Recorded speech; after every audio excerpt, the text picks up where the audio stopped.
Well, thank you for taking the time to watch our presentation today. For our project, we did Teaching Children with Disability Animal Classes Using Relational Frame Theory through a Computerized Program. Our project consisted of Mariella Castro, Hua Chang, Kylie Gutnick, Nicolette Robertson, and Jordan Schaefer. And here's Jordan, and she will go ahead and start us off with our intro.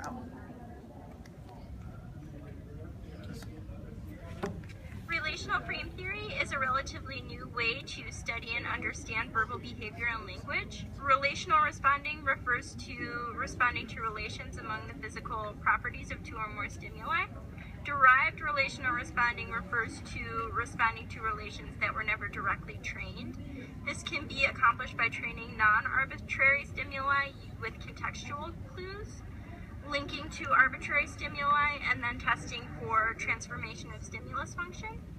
This is significant because it suggests that the process of learning and the acquisition of language are a lot more flexible and adaptable than once thought, and this could have implications for treatment settings or educational settings. Frames refer to the specific kinds of ways that stimuli can be related to each other. Coordination is a frame that relates stimuli based on similarities or the idea of sameness. The purpose of our study was to establish coordination by training animal classes to children with disabilities using RFT through a Visual Basic program.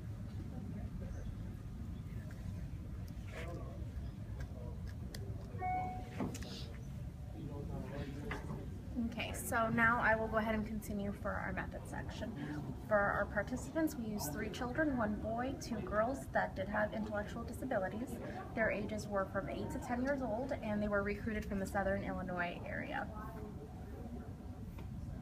And then sessions were conducted in a quiet area, and the computer used that ran the Visual Basics program was a Dell Inspiron laptop, and it was this one. Okay, so I will go ahead and explain what our stimuli look like. The 3 contextual cue stimuli was a yellow, red, and a green background that was displayed. The 3 groups of animal stimuli that were used as the network were for the A stimuli, it was the habitats that they lived in. So, for example, A1 was the ocean, B1 was the safari, A2 was the safari, and A3 was the farm. B stimuli consisted of the 3 different animals. B1 was the shark, B2 was the giraffe, B3 was the pig. The stimuli were also very important in relation to size because the shark would always remain as the medium-sized animal that was pictured, giraffe as the larger one, and pig the smaller one as the selection appeared. And finally, 3 was just this textual word of the animal that was being displayed. For the untrained stimuli, which we labeled as our D stimuli, and that was to test our class merger from the A into the D and A into B, consisted of pictures of 3 different animals that were never really trained. So D1 was a sea turtle, D2 a cheetah, and D3 as a rooster. Our dependent variable was the percentage of correct trials among all the blocks of trials. We used a non-current multiple baseline across the 3 participants. Our programming did record all of our data, but we also used 2 experimenters during all the sessions to make sure we had 100% reliability.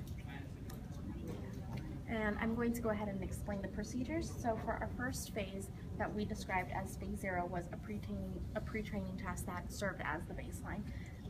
We used 3 completely random pictures of a pen, a laptop, and a chair. We wanted to go ahead and make sure that those stimuli was not paired, or it wasn't paired, that they didn't have any previous learning to the colored backgrounds. So these pictures appeared randomly with a color that was pre-trained. So the yellow would go with the laptop, red with the chair, and green with the pen.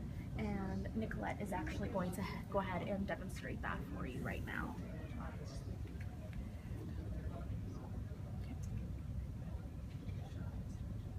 And that's how that appeared. The pictures were also randomized with the color. So then once that baseline was completed, we went into our first phase, which was an equivalence relations. And that was, we had the A and B and C stimuli presented. This procedure did not receive reinforcement, nor was there a colored background. And as well, Nicolette will demonstrate that over there. So all of the stimuli were randomized. As you can see, some pictures were at the top of the text, so the C stimuli, and then you have the A stimuli that will alternate with the habitats as well on there. The second phase of the procedure looked very similar to the previous one that I just explained. The only difference with that was that we started training. That was our training procedure. The children received reinforcement in forms of saying, "Good job, guys," or handshakes. So lots of praise was given through that. So then the second step, where we did test a symmetry relation, so B to A, and then we trained B to C, so equivalence, we reinforced those choices, and then finally we went ahead and tested for if there was a derived relation for a transitivity. Okay, and then for the third phase, we went ahead and added that contextual color stimuli. So we did randomly pair that yellow went with shark, so, and then again, shark with the ocean. The color red went with the giraffe and the safari, and then green pig, farm, and then we finally, to derive the relation of the color and the animal, that was all going to go with the sizeness of everything. And this time, participants were reinforced by a smiley face automatically coming up to the computer screen, and if they chose incorrectly, a sad face would appear. And Nicolette will go ahead and demonstrate that.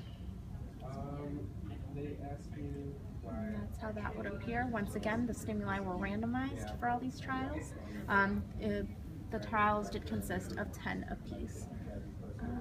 And finally, for the fourth phase is where we tested the transformation of stimuli function and that class merger. We brought in 3 completely different stimuli, which were the sea turtle, the cheetah, and the rooster, and they were pictured just to see if they would derive that size of the animals and that they would go ahead and be paired with the colored background. And if you can see on your right hand side, Nicolette will demonstrate that once again. No reinforcement was given. The participants would just have to select the correct choice. Alright, and this is just a very brief overview of our procedure and the networks of trained and tested stimuli relations through our experiment. And now I'm going to go ahead and give it to Hua, that she's going to go ahead and talk about our results.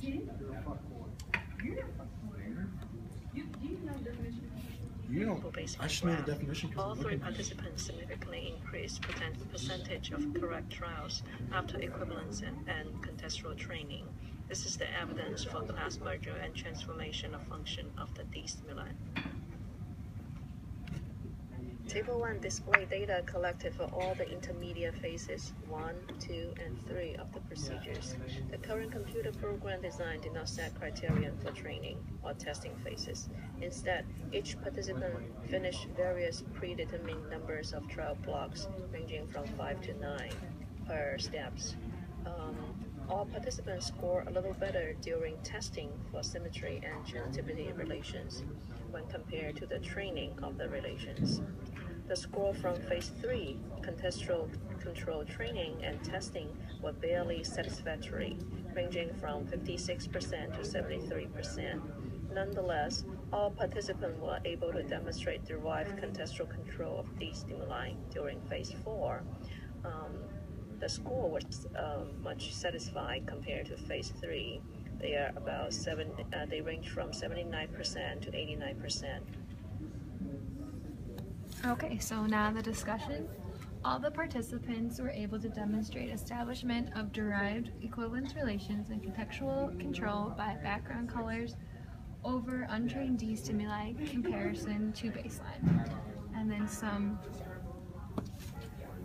limitations were the use of a computer to present the stimuli, the number of trials conducted in each trial block, participants only had 1 break, and the difference in feedback during phase 2, which was verbal praise and high fives, and the feedback for phase 3 was visual stimuli of happy faces and sad faces.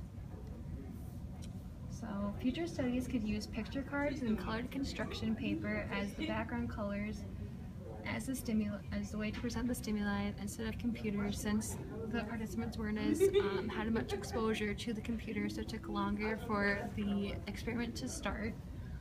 They could increase the amount of trials done in each trial block, which could have led to a higher number of correct responses, and they would have been provided with more feedback. Also providing more than one break to reduce fatigue in the participants, and providing the same type of feedback in the form of attention from the experimenters, since they had a higher number of correct responses in phase 2 where that was happening instead of phase 3. And here are our references. Thank you.